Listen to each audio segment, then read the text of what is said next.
kulan wacan oo wanaagsan daawada kusoo dhawow warbixintan magaalada laascaanood waxaa ka taagan xaalad qas ah waxaana is-hortaag lagu sameeyey maamulka shirkii la rabay in lagu dhammaystiro magaaladaasi waxaa ku sugan wafuud heer federaal iyo sidoo kale isimadii musharaxiin iyo sidoo kale dhammaan madaxda ugu sareysa maamulka isii qaatumo waxaa la doonayay in halkaasi lagu qabto shirka dhammaystirka maamul goboleedka SCC qaatumo laakiin caqabad ayaa shirkaasi oo maanta la rabay in la furo ku imaatay kadib markii musharaxiinta shirkaasi ka qaybgalayay ee rabay inay madaxweynenimada isku sharaxaan ay shuruudo adag hordhigeen isla markaana caqabada ay la yimaadeen arrintan haatan waxaa dhexdhexaadinteeda wada isimada ku sugan magaalada laascaanood laakiin musharaxiin la sheegay inay ku daaban yihiin maamul goboleedyo kale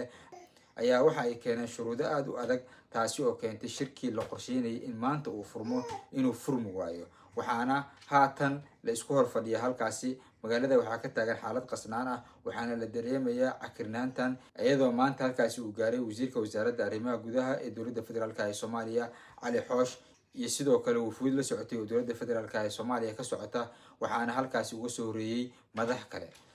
dowladda federaalk ee soomaaliya iyo maamulka SCC qaatumo waxaa ka go-an in halkaasi ay ka sameeyaan maamul goboleed dhammaystiran oo ay ku midaysan yihiin dadka sool iyo sanaag dega qaybkood iyo sidoo kale gobolada highland waxa ayna u marayaan dhan kasta iyo caqabad kasta inay iska wareejiyaan sidoo kale siyaasiyiinta kasoo jeeda gobolada highland iyo sidoo kale sanaag ayaga intooda u bisil waxay u diyaarsan yihiin in maamulkaasi la dhiso iyagoo aada u daneynaya in maamulka SCC qaatumo ay ka mid noqdaan dadkooda waxa ay sheegayaan puntland inaanay wax dana ugu jirin oo dhowr iyo 20 sano oo halkaasi ay soo joogeen wax dan ah aanay ka helin dadka kasoo jeeda halkaasi oo arrimihii caafimaadka waxbarashada midnaba aan la gaarsiinin haddaba waxaa jira caqabad weyn oo maamul sameyntan hortaagan taasi oo ah siyaasiyiin ku daaban maamul goboleedyo sida puntland iyo somaliland kuwaas oo kasoo horjeeda qorshaha dowladda federaalk ee soomaaliya iyo maamul goboleedka SCC qaatumo ay ku doonayaan inay sameeyaan hal maamul goboleed oo sal fadhiya